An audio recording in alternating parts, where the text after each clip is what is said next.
Student, today's as starts new topic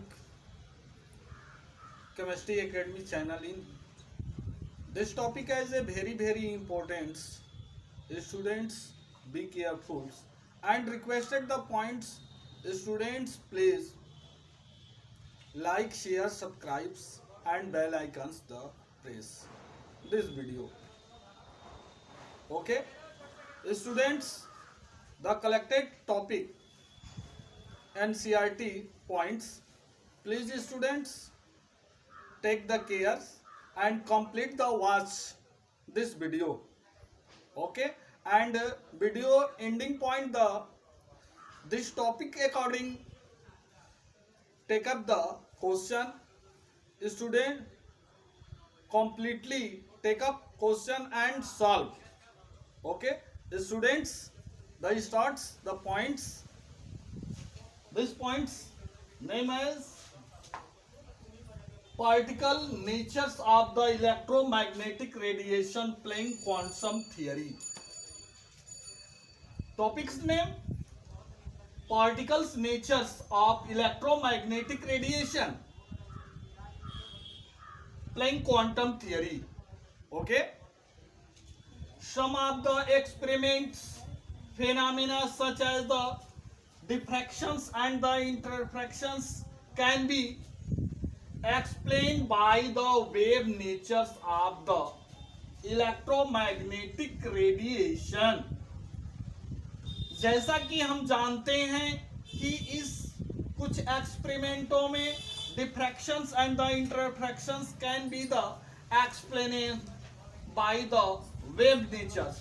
यह wave के natures पर जो है इन पॉइंटों को डिफ्रैक्शंस एंड द इंटरफ्रैक्शंस को हमने एक्सप्लेन किया है ऑफ द इलेक्ट्रोमैग्नेटिक रेडिएशन. और इलेक्ट्रोमैग्नेटिक रेडिएशंस में the following are the sum of the observation which could not be the explained.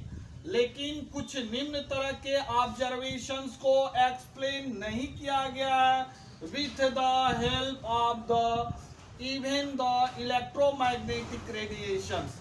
यानी कुछ जो है ऑब्जर्वेशनों को एक्सप्लेन नहीं किया गया है इलेक्ट्रोमैग्नेटिक थियरी के अंदर ऑफ 19th सेंचुरियन 19वीं सदी के अंदर physics bracketing this points known as classical physics यानी प्रारंभिक फिजिक्स के अंदर में हम जानते हैं कि following types the this points the nature of the emission are the radiation.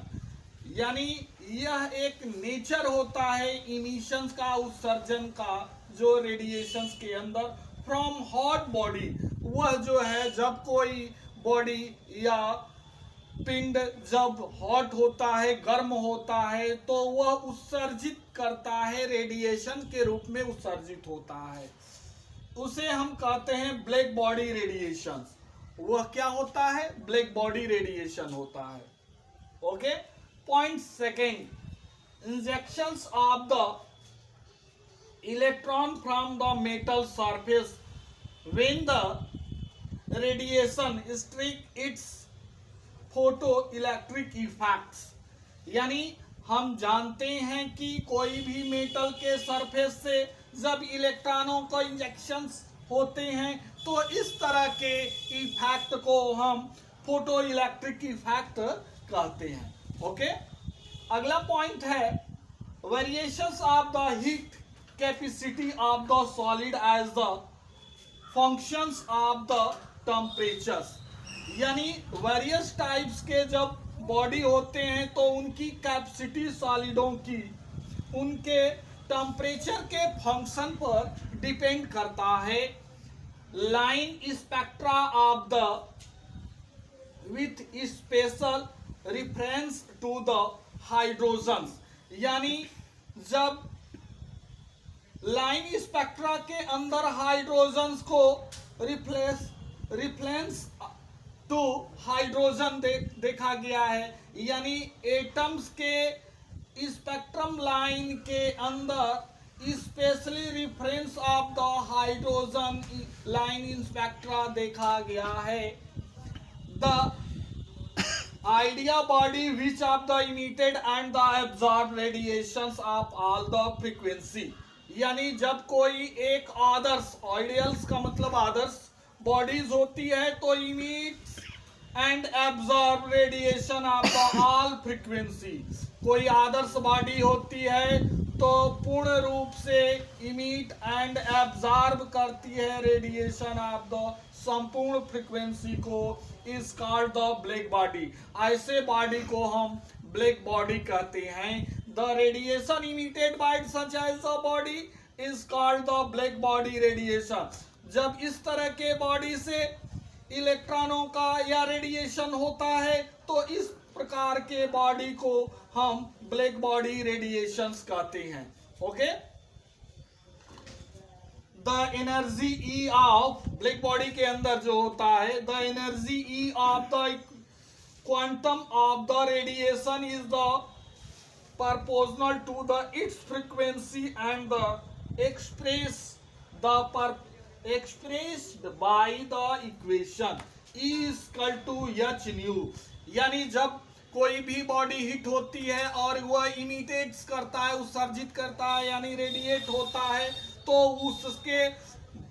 उससे जो रेडिएशन होता है वह एक बंडल्स के रूप में होता है। उस बंडल को हम क्या कहते हैं, क्वांटम कहते हैं, और उस क्वांटम को एक एनर्जी का फॉर्म दिया जाता है। वह एनर्जी जो होता है E equal to H nu होता है। यानी प्लैंक ने इस जो है इक्वेशन को एक्सप्रेस किया और कहा कि जब वेरियस टाइप्स की बॉडीज होती हैं और उनको हिट किया जाता है तो वेरियस टाइप के टेम्परेचर पर उनका वेवलेंथ, फ्रीक्वेंसी जो होती है वह वेरियस टाइप्स की होती है, और जो हिट होता है, हिट होने के बाद जो रेडिएट होते हैं इमिटेड फॉर्म में, तो वह जो है वह एक बंडल के रूप में होता है। वह बंडल को क्वांटम कहते हैं और उसको जो है हम E equal to H nu के फॉर्म में डिनोट करते हैं, जो कि प्लैंक ने इस इक्वेशन को एक्सप्रेस किया था। The proportionality constant H is known as a Planck constant and has the value, यानी E equal to H nu, E equal to energy H जो है proportionality constant है, जिसे प्लैंक कांस्टेंट कहते हैं। इसकी जो वैल्यू, प्लैंक कांस्टेंट की जो वैल्यू होती है 6.626 into 10 to power minus 34 joule second होता है, एंड न्यू जो होता है यह जो है फ्रीक्वेंसी है। तो स्टूडेंट्स इन सारे पॉइंटों को आपने क्लियर कर लिया, इसमें किसी तरह का डाउट नहीं रहा। तो स्टूडेंट्स अब हम जो है इससे रिलेटेड क्वेश्चन करेंगे। प्लीज उन क्वेश्चनों को आप टेकअप करिएगा, सॉल्व कर उसको चेक कराने का प्रयास करिएगा। तो students take the pen and copy, write the question. Question number 1, what is particle nature of the electromagnetic radiation. Question second, what is Planck quantum theory. What is Planck quantum theory. Okay, question number next, what is express quantum equation. What is express quantum equation. Okay,